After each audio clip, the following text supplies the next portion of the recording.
अगर ये नहीं होता तो लाखों ट्रेनों की यात्रा रुक जाती। ये छोटा सा हिस्सा सीबीसी कपलर हर ट्रेन की जान है। जानते हैं क्यों?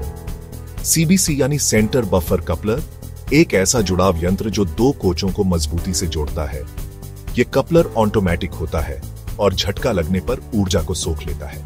इससे कोच डिरेल होने से बचते हैं। स्क्रू कपलिंग मैनुअल, कमजोर और पुराने कोचों में इस्तेमाल होती है।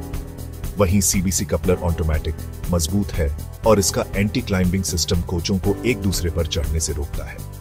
आजकल की तेज और सुरक्षित ट्रेनों जैसे राजधानी, दुरंतो और वंदे भारत में सीबीसी कपलर का ही इस्तेमाल होता है। अब अगली बार जब ट्रेन देखो तो सिर्फ कोच मत देखो, उनके बीच की जान भी पहचानो। CBC coupler